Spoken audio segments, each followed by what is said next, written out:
And I feel like this is the biggest key to unlocking your self-identity. What are the values that do not change regardless of where you're at in the world? And people often refer to God and family as part of their values and things like that, and rightfully so. Those are vital. But what are the real values that define who you are and what you're about?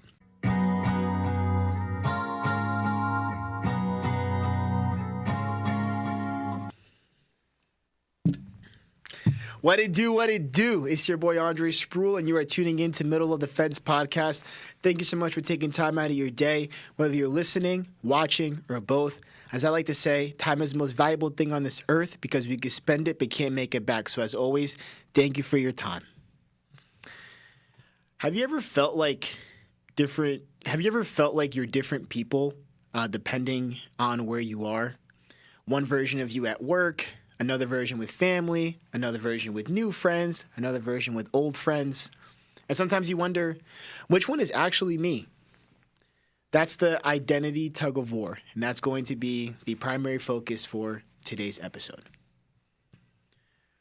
Growing up between two worlds isn't just external, it's internal, right? And when it comes to the identity tug of war, I feel like it's always associated strictly with race, right? Oh, how I am around certain races within the groups of people. But it takes on so many different forms, all right? It's the professional version versus the casual version of you. The ambitious version versus the relaxed version. The old you versus the new you. And if you feel like you're in that category or have been, which most of us, if not all of us, have, you're not fake. You're just adapting. We often feel the pressure to act a certain way in certain rooms, hide parts of ourselves, water ourselves down, or exaggerate certain parts just to fit in.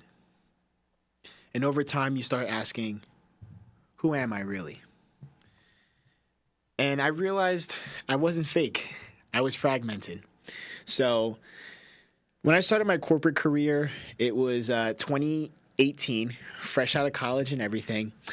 The corporate environment that I was in was mostly Black people because it was a call center. So for the 2 years that I worked there to start my corporate career off, I felt very comfortable. I was using a lot of slang, speaking in African American vernacular English very, very often, and saying certain curse words and sayings that I can only say among other people with similar race and ethnic background, if you know what I mean.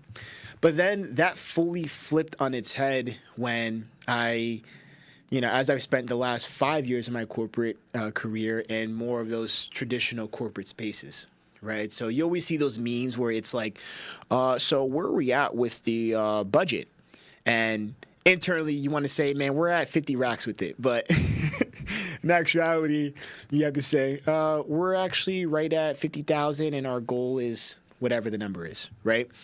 But being in the typical corporate environments where a young mixed race gentleman like myself with my type of background, being in a corporate space with that's predominantly white people and also older as well, it felt like everything that I learned from growing up in the private school environments, but it taking form as an adult. And obviously, the way that I talk with my friends and other Black people or Spanish people is not going to be the same in those corporate type of spaces. But, even though the code switching, which is something that's also very, very popular when it comes to this topic of identity and navigating different spaces and things like that, at the end of the day, it's really about getting to that aspect of your self-identity that regardless of what room that you're in, you're able to be yourself and operate as yourself.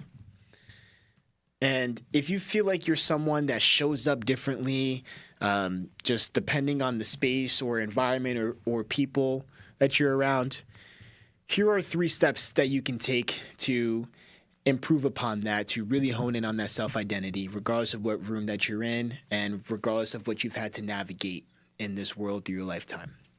So those 3 steps are awareness, alignment, and consistency, right?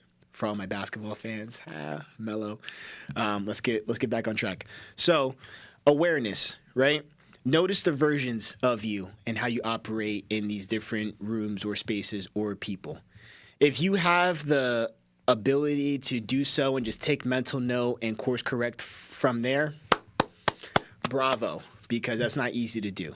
But if you're like most people, I think one practical way that you can grow in your awareness is through journaling. You know, whether you keep a little pocket one that you just pop out and write your little notes in, or a standard one that you go home and take your time to write in. Because if you take the time to write down, for example, hey, when I'm around this friend group, I feel energized, I feel happy, and just overall good. Or when I have to deal with this department at my job, it drains my energy, it chips away at my confidence and self-belief, or whatever the case may be. So awareness is the first portion. The second step, alignment. Decide which values don't change. And I feel like this is the biggest key to unlocking your self-identity. What are the values that do not change regardless of where you're at in the world? And people often refer to God and family as part of their values and things like that, and rightfully so. Those are vital. But what are the real values that define who you are and what you're about? So for me, it's hard work, discipline, humility, kindness, and authenticity. Those, I'm trying to show if I can. Those are the 5 factors that, or just parts of my identity that don't change. Point blank, period. And that is my compass for how I operate each and every day. And that is what allows me personally to be myself in any room that I'm in, regardless of where I'm at and who's around. And the third step, consistency. Slowly bringing the real you into every room. And this is important because if you're not someone that is comfortable with being yourself in public settings and all that, and feeling like you have to change and be like a chameleon or like an animal that changes with its surroundings, it's important to give yourself the reps to learn what it takes to have that strong sense of self-identity, regardless of how you grew up. And by doing that, it builds authenticity. And I am a big believer that with how things are unfolding with AI and technology, I just feel like authenticity is going to be valued way more than ever. We can check back on this in a couple of years and see how right or wrong I am. But even when I went to a concert towards the end of last year, there was 100 girls that took the same picture in the same spot. I'm telling you guys. And it was Tame Impala at the Barclays Center. Amazing. And all jokes aside, the goal isn't to pick a side of yourself. The goal is integration. You don't have to choose between the old you and the new you. You don't have to choose between different worlds. The real goal is to become one version of yourself that can stand confidently in all of them. That's what living in the middle of the fence is really all about. And here's a question that I have for the audience.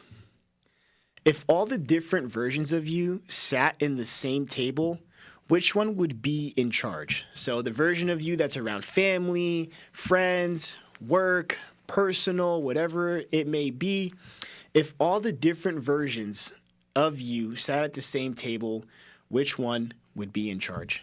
I'm really curious what you guys have to say, so please be sure to shoot me a message or leave a comment or just take some time to ponder and reflect on that. So thank you guys for tuning in to this episode. If you're watching us on YouTube, subscribe, comment, and like. Anyone that has felt like they've had to navigate two different worlds simultaneously and are shedding who they used to be or what they've known and entering into who they are and who they're meant to become. No matter what side of the fence you grew up on, we're all more alike than we think. My name is Andre Spruill. Catch you guys next time.